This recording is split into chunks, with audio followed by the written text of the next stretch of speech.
Fala pessoal, aqui é o Fábio da Boston Treinamentos e neste vídeo damos continuidade ao nosso curso de programação em C++. Vamos falar hoje sobre entrada e saída de dados em um programa em C++. E para isso a gente vai estudar as funções cin e cout. A linguagem C++ ela usa uma abstração que a gente chama de streams ou fluxos para realizar operações de entrada e saída de dados em alguns meios específicos, como por exemplo a tela, o teclado ou até mesmo em arquivos. E nesses streams, um programa ele pode inserir ou extrair caracteres, de forma sempre sequencial, ou seja, um caractere após o outro. A biblioteca padrão do C++ define um conjunto de objetos de string que a gente pode utilizar para acessar os meios padrão de origem e destino desses caracteres. São eles cin, que é o string ou fluxo de entrada padrão, cout, que é a saída padrão, são os dois que a gente vai estudar nesse vídeo. Mas também estão disponíveis cErr, que é o string de saída de erros padrão, e o clog, que é o string de saída de logs padrão. Esses a gente vai estudar em um outro momento. Vamos começar vendo a saída padrão, cout. Aqui na tela você está vendo um programinha padrão que eu acabei de criar usando aqui o CodeBlocks. É um programinha do tipo Hello World, que ele cria automaticamente esse códigozinho. E nesse programinha a gente já está vendo que temos o include, um IOString, o namespace std, programa main, e veja que, por padrão, ele já vem com um cout aqui. Então, este objeto é o fluxo de saída padrão. O que significa? Significa que o texto que eu coloquei aqui na frente, ou os dados que eu colocar aqui na frente, serão enviados para a saída padrão do meu sistema, que no caso é a tela, ou seja, o que tiver aqui na frente vai aparecer na tela quando eu mandar rodar o programa. No geral, a gente utiliza o string cout com o operador de inserção, que é este operador aqui. Dois sinais de menor juntos. E esse operador significa basicamente, pegue o que está aqui na frente e insira neste item, neste objeto, que é a saída padrão. A gente pode encadear múltiplos operadores de inserção na mesma declaração. E esse exemplo aqui ele mostra isso. Além desse Hello World, também está sendo encadeado um endl, do qual eu vou falar já já. Mas eu não vou executar esse que está aparecendo aqui, eu vou criar o meu próprio. Então eu vou apagar isso aqui, vou manter o cout, o operadorzinho que a gente tem de inserção, tá? E aqui na frente eu simplesmente vou inserir uma string qualquer. Por exemplo, eu vou colocar aqui a palavra morango. Então, morango, entre aspas. Por que entre aspas? Porque é uma string. As strings a gente sempre coloca entre aspas, os valores literais de strings. Então, o que eu fiz aqui? Escrevi uma string, um conjunto de caracteres, que vai ser redirecionado para a saída padrão, cout. Vou dar um enter aqui para separar desse return 0 e vou executar o programinha. Vamos ver o que acontece. Então, vou compilar e executar. E apareceu ali em cima, morango. Perfeito. Ou seja, o texto que eu coloquei no meu código apareceu na saída padrão, que é a minha tela aqui do terminal, do console. Então, pressionar uma telinha e voltar para cá. Aqui eu usei uma string, mas eu poderia usar um valor numérico. Poderia, por exemplo, em vez disso, colocar o número 42. Executando. Olha lá, 42. Nesse caso, sem as aspas, porque se trata de um valor numérico, de um número inteiro no caso. E poderia ser um número de ponto flutuante também. Além disso, eu poderia usar uma variável aqui, e o conteúdo da variável é que iria aparecer nessa saída padrão. Como eu disse, a gente pode encadear múltiplos operadores de inserção. Poderia ter feito da seguinte forma, olha que interessante. Fábio tem espaço, outro operador, um número, 45, outro operador, quantos eu precisar, espaço, e aí eu venho com uma outra palavrinha, por exemplo, anos. E fecho as aspas aqui. Então, para cada conjunto de caracteres, as aspas, entre cada um desses operadores. E quando é número, não precisa. E aí, ao executar, vamos ver o resultado. Tá, Fábio tem 45 anos. Perfeito. Então, a gente consegue montar uma string e exibir na saída padrão usando a função cout. Uma coisa interessante a se notar é que o cout ele não introduz automaticamente quebras de linha no final do valor que você está imprimindo. Então, se eu mandar outro cout, vai ficar tudo encavalado na mesma linha. Por isso, eu vou fazer o seguinte. Vamos supor que eu queira que usar um outro cout e colocar uma outra instrução qualquer, né? Por exemplo, uma frase do tipo E mora no Brasil. Beleza. Vou executar isso aqui para a gente ver o que acontece. Opa, faltou ponto e vírgula aqui, o erro clássico de programação. Vamos lá de novo. Executando. Olha só, Fábio tem 45 anos e mora no Brasil. Tudo junto, encavalado, ele não coloca uma quebra de linha. Então, como é que a gente resolve isso? A gente resolve isso colocando a quebra de linha aqui em cima, barra N. A gente utiliza um caractere de escape, que é a barra, junto com a letra N, de new line, nova linha. E poderia ter colocado aqui embaixo também, no comecinho da segunda frase, tanto faz. Tá? A quebra de linha vai ser inserida naquele ponto. E agora, se eu compilar e executar, Fábio tem 45 anos e mora no Brasil na linha de baixo. Perfeito. Uma outra forma de fazer isso é utilizando um manipulador chamado endl, endline, para inserir a quebra de linha. Então, em vez dessa quebra aqui, eu poderia simplesmente ter feito o seguinte: encadeado, mais um operador, e simplesmente escrever a palavra endl, que é o padrão que aparece quando a gente cria um programinha novo aqui, como aquele programinha Hello World. Tá? Então, endl.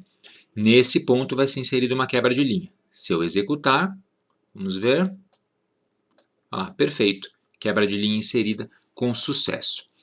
Esse manipulador, o endl, além de ele inserir um caractere de nova linha, ele também esvazia o buffer do string, se houver um buffer. Então, no geral, a gente pode usar simplesmente o caractere de escape, o barra N, vai funcionar tranquilamente, é suficiente. Porque usar o endl pode trazer um erro, uma pequena sobrecarga, na verdade, na operação. E pode produzir até algum tipo de delay na execução por causa dessa operação de esvaziamento de buffer do string. Então, se for uma aplicação que demanda um processamento muito rápido, talvez o endl não seja o mais adequado. A gente usa somente se for necessário limpar o buffer por algum motivo. E, finalmente, com o cout, a gente também pode exibir valores de ponto flutuante. Então, por exemplo, posso fazer o seguinte: cout e mando exibir, vamos supor um número como 3.1415. Eu posso mandar exibir esse valor aqui, que é um número de ponto flutuante, tem um pontinho, ou seja, um número quebrado, decimal, chame como quiser. Ele aparece da forma como a gente pediu, beleza?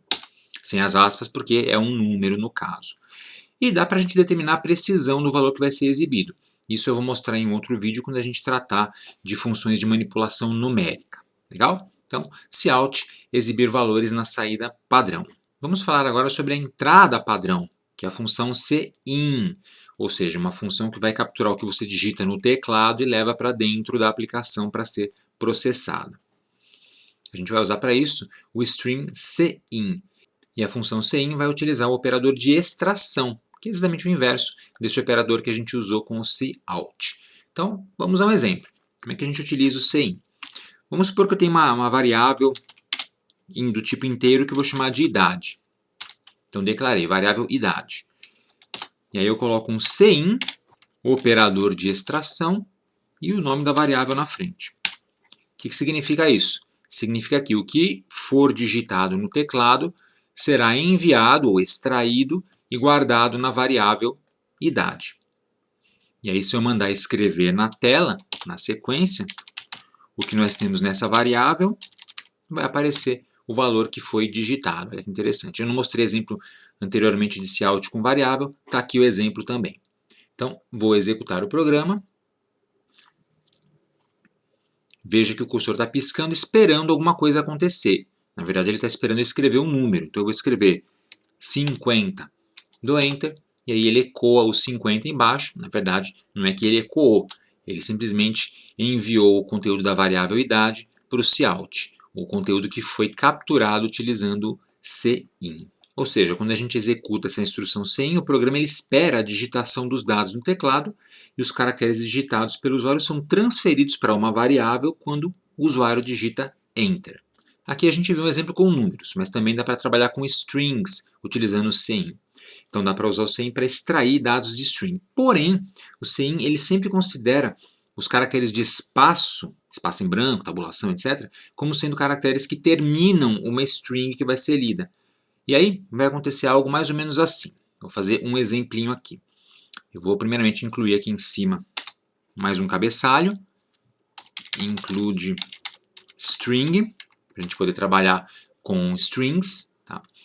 E aqui embaixo eu vou colocar uma variável, vou criar uma variável que em vez de idade vai ser a variável string nome de uma pessoa.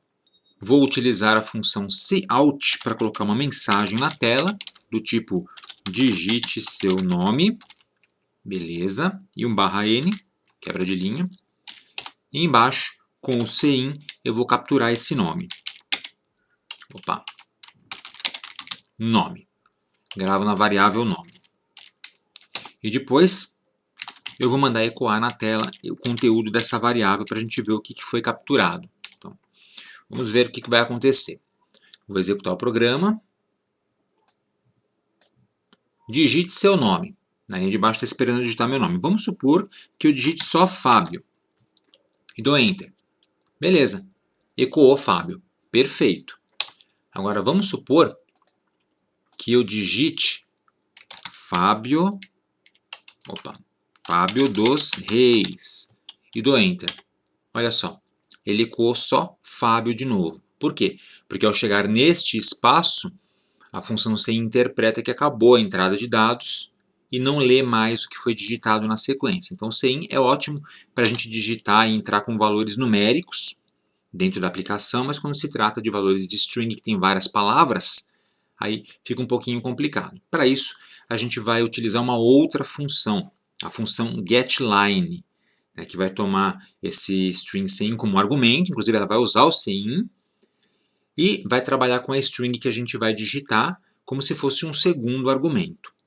É por isso, inclusive, que eu coloquei esse include do string aqui em cima, para a gente poder utilizar essa função getLine. Como é que ficaria, então?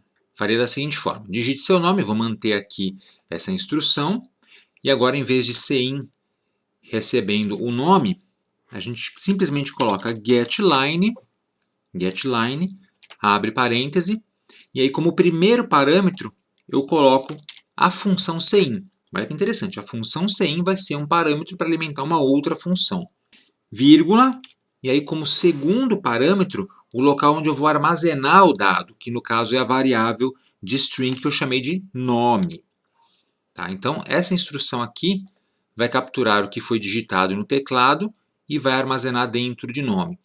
E se tiver espaços, esses espaços também serão capturados e colocados na variável nome. Porque o getLine não vai parar quando chegar no espaço, ele vai pegar a linha inteira. Então ele vai lendo, pegando a linha inteira, e como se ele rodasse o cin várias vezes, uma vez para cada palavra que ele encontra, e vai concatenando tudo dentro da variável nome. E aí eu mando escrever na tela o nome na sequência. Vamos ver se funciona. Vou executar. Beleza? Digite seu nome. Fábio dos Reis. Enter. E olha lá. Fábio dos Reis. Perfeito. Agora a gente conseguiu capturar a string inteira, completinha. Legal? Utilizando o cin combinado com a função getLine. E utilizando o include string lá em cima nos cabeçalhos, que é importante, senão não vai funcionar esse esquema. Só vai funcionar o cin e o cout. Beleza? Utilizando o include iostring. E dessa forma, eu apresentei para vocês as funções cin e cout para a gente poder escrever na tela dados e capturar dados no teclado e de quebra também uma função extra getLine para a gente poder trabalhar tranquilamente com valores de string.